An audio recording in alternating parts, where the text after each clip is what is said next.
Guys, Facebook চালালে কেউ বুঝতে পারবে না যে আপনি ফেসবুক চালাচ্ছেন বা ফেসবুকে আপনি অ্যাক্টিভ আছেন।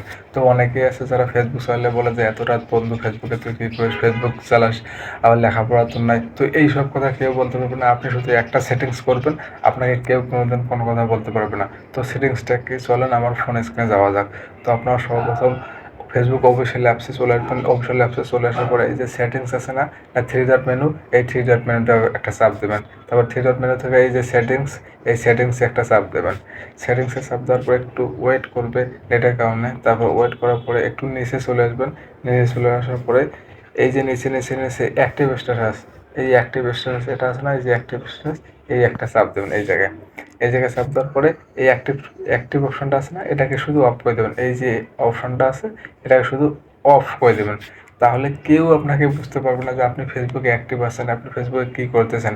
আর একটা কাজ আছে, এটা হলো ফেসবুক অ্যাক্টিভ থাকার বিষয়টা।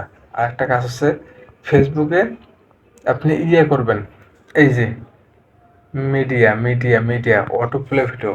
অটো প্লে ভিডিও যদি আপনি করতে চান, এই যে নিভার আছে না, নিভার, আপনি চাপ দেওয়া না পর্যন্ত এই ভিডিওটা শো করবে না। তো এই দুটো কাজ যদি করে থাকেন, তাহলে অনেক ভাই আপনি ফেসবুক, এটা হচ্ছে ফেসবুক থেকে কিছু মানে এমবি যে খরচ হয় না, আপনি ফেসবুকে ডাটা ইউজ করেন, মানে হালকা হালকা ডাটা নিছেন। তো আপনি চান যে না, এই ডাটাটা আমার কিছুদিন যাক, মানে ভিডিও আসতেছে, হুট করে ভিডিওটা চালু হয়ে যায়। তো এর জন্য এই ভিডিওটা নির্ভার অপশন আছে না, নির্ভার অপশনে দিয়ে দেবেন। আপনি ক্লিক না করা পর্যন্ত আপনার ভিডিও অন হবে না। তো ভিডিওগুলো যদি ভালো লাগে লাইক করবেন, শেয়ার করবেন, আর আমার ভিডিওটা পাওয়ার জন্য ভিডিওটা একটা ফলো দিয়ে রাখবেন। তো ধন্যবাদ।